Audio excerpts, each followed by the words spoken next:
Very good evening to you and welcome to Kobrero. To our Muslim brothers out there, we say Barakat Salah to you, even of the season of sacrifice. Eid-El-Kabir, also known as the Eid-Al-Adha, or the Feast of Sacrifice, is one of the most sacred, widely celebrated festivals in the Islamic calendar year. Now, beyond the vibrant festivities, family gatherings, and sharing of meals, it carries a deep spiritual weight rooted in devotion, selflessness, and community. During the Eid prayers and the subsequent sharing of food, social boundaries disappear.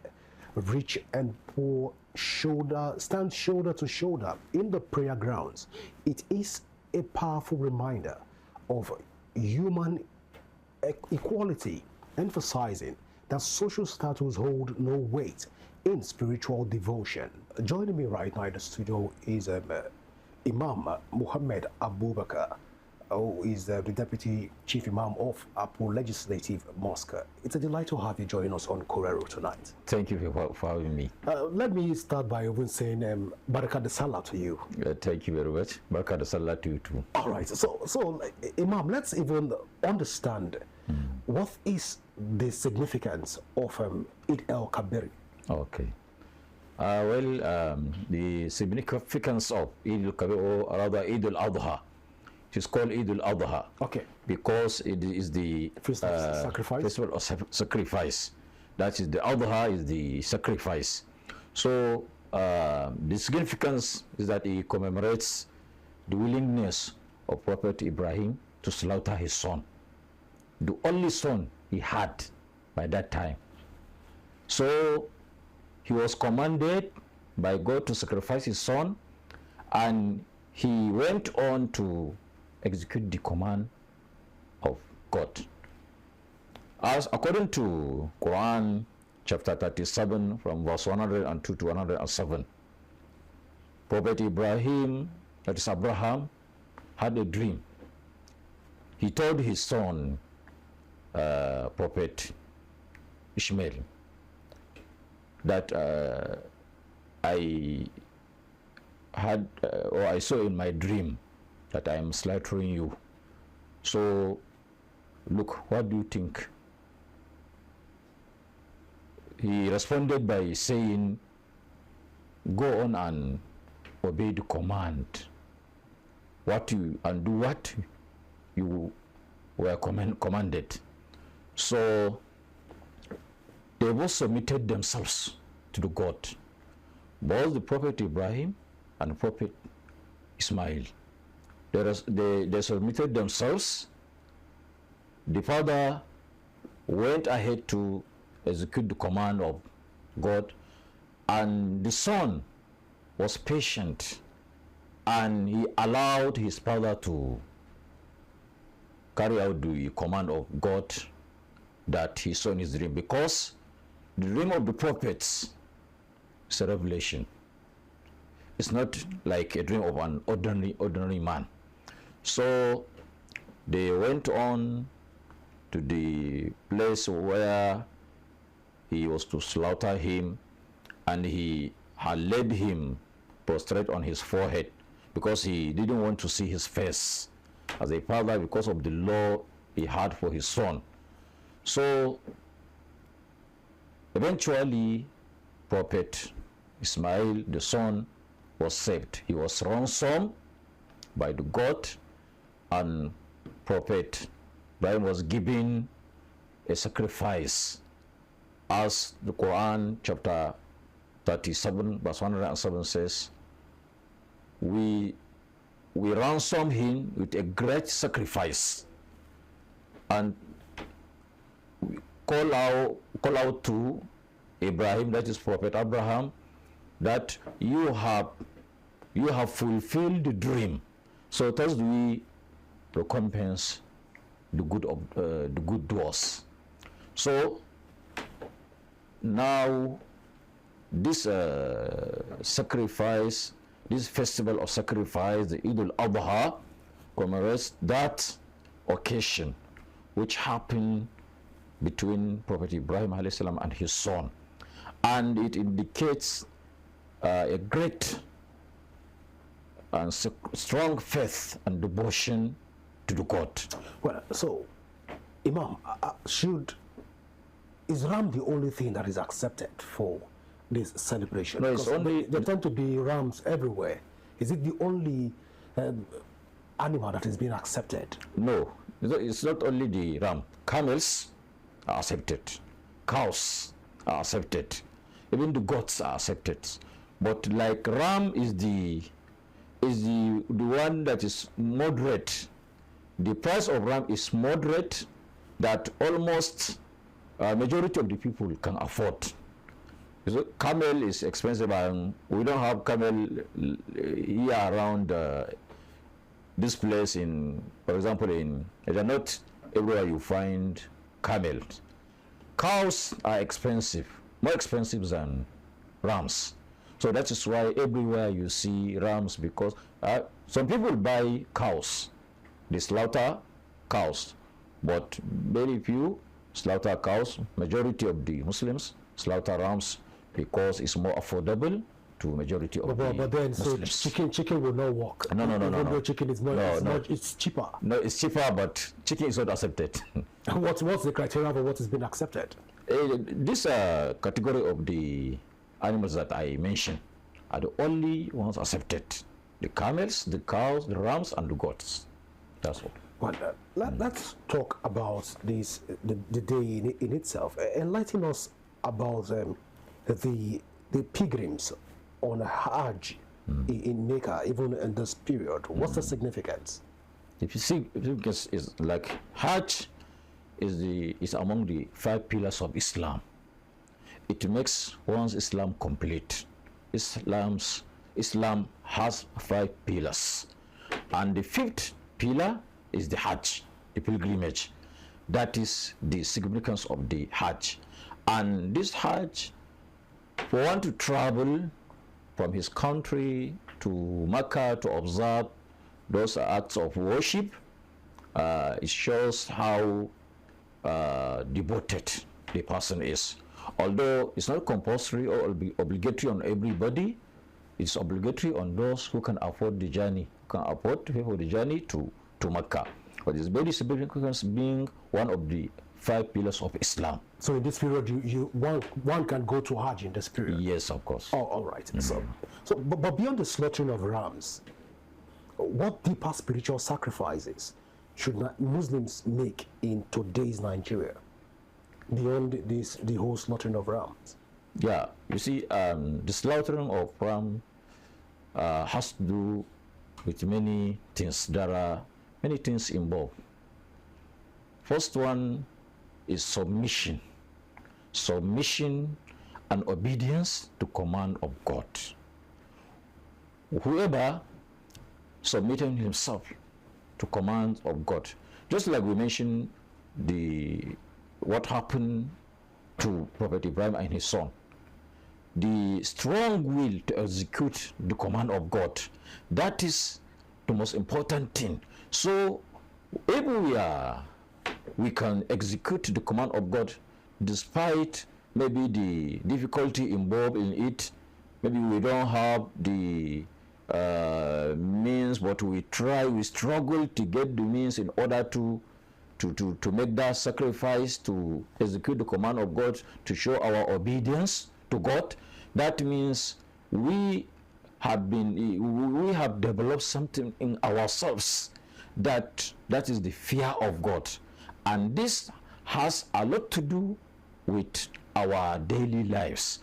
So by exercising this act of worship, we are developing the piety, we are becoming pious, we are becoming God-fearing, and this will have impact, a great impact on our daily lives beyond this slaughtering of. Well, I recall the last time we spoke, you said the act of worship is called ibadah, if I'm correct. Yes, yes. Now, what we spoke about also during the Ramadan period, we spoke about the fact that if a Muslim misses out in Ramadan, he has to find a way to be able to complete the fasting, make up for the fasting. Yeah. But then, this for the Eid-El-Kabir, if one does not sacrifice an animal, are there consequences? No. Because it's not obligatory. There's a difference between the fast during Ramadan and this sacrifice. The fast during Ramadan is obligatory and is among the 5 pillars of Islam. So one must make up for the missed days to Ramadan. That is, he has to make up for the missed days after Ramadan. But concerning this sacrifice, it is recommended strongly. It is strongly recommended. It attracts great amount of reward, but it's not obligatory. So whoever does not afford to buy the ram during this period and the period is over, so there is nothing on him, there is no any consequence, so he doesn't have to worry himself about anything. Well, you spoke about Prophet Ibrahim earlier on. Now, according to what I got from what you said, he demonstrated absolute obedience and integrity. Let's bring that conversation to Nigeria. What lessons should Nigerians and Muslims in Nigeria, what lessons can they learn from his example, even in general, for us to be even a perfect people in the country? Yeah, that means we need to be obedient to God. We need to be obedient in the sense that whatever God commanded us to do, we have to do it willingly. We have to do it with all our heart, wholeheartedly. We should execute the commands of God, no matter how difficult the commands are. If you take, for example, what is happening nowadays, the fear of God is not in the hearts of many of us in Nigeria. And that is why you see all the criminal activities, all the crimes that are happening, the kidnappings, killings everywhere, this and that, as a result of lack of executing to God's command. God has prohibited this thing.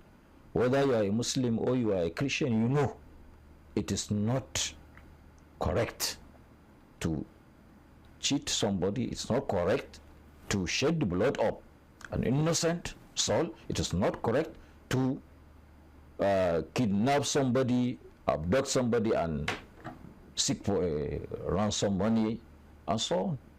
So I think we can learn a great lesson from Prophet Ibrahim, how he showed his obedience to God.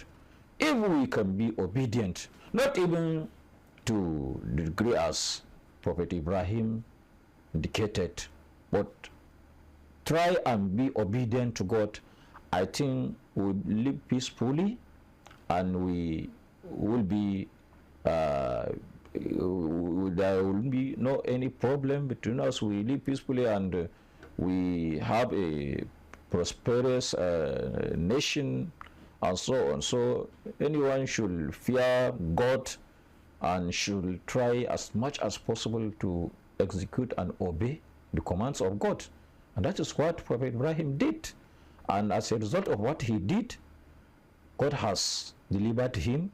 He has solved his problem, because instead of him slaughtering his son, so that thing was averted, and he was given a sacrifice instead of his son. Likewise, we too, if we obey the command of God, definitely God is going to come our way and definitely solve our problems.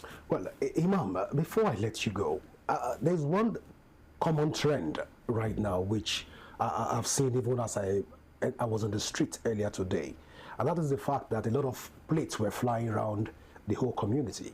People were giving out food to the less privileged, to orphans, and all of this. Does this also have significance, and what lessons are there even for Muslims? Yeah, this shows social solidarity and helping the needy, and that is one of the lessons that we learn from this Eid-el-Adha, from this Eid-El-Kabir. Because by sharing food, even the meat, after slaughtering the ram, it is recommended that we should give to the relatives, the friends, the neighbors, the poor, those who are in need. So sharing this meat and food to people definitely will spread love between people. And it will, even if there is differences, we will reconcile our differences through this. And that is among the that is why among the lessons of this particular day, this day of Eid-el-Kabir, we should try as much as possible to maintain the ties of kinship. We should visit our relatives, we should visit our friends, we should exchange good words with them. This will reconcile us, reconcile our differences. And there are no consequences if you don't share food. No, there's no any consequence. No consequence. No consequence. But if you didn't share it, maybe you keep it to yourself, maybe only you and your family, then you have lost a great reward, because it is highly rewardable to share this thing. And now you are trying to spread love and to attract people towards you. So this teaches us how to become very, very, to strong our relationship with our brothers and sisters, because the gap between the rich and the poor will be bridged. If you share food with people, those who don't have, the poor, the needy, definitely they will love you, and there will not be problem in the society. So we love each other. And one of our problems is that we hate each other because the poor people hate the rich people because they see them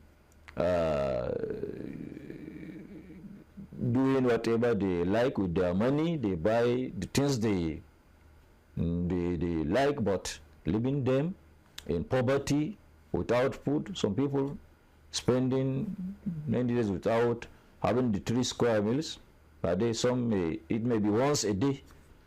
So by sharing what you have, you are trying to make a good relationship between you and others.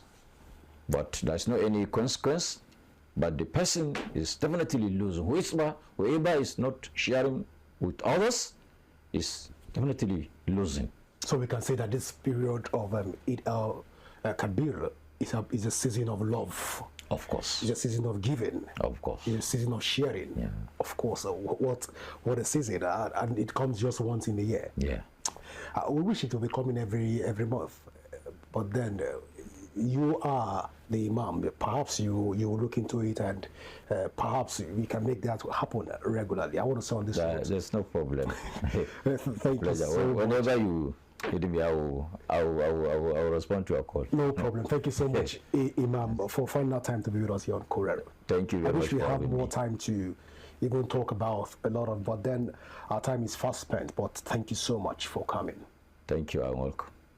Well, viewer, this is how far we can go tonight on the show. Do not forget that you can leave your thoughts, you can leave your comment on our various social media handle currently showing on your screen. And you can also download the Rapid TV app from your Android and iOS devices to keep track of our broadcast. My name is Godwin Sunday. Always remember that peace and unity are the pathways to progress. Once again, Barakah the Salah to all our Muslim brothers and sisters out there. To enjoy the rest of the season and the festivity. Bye for now.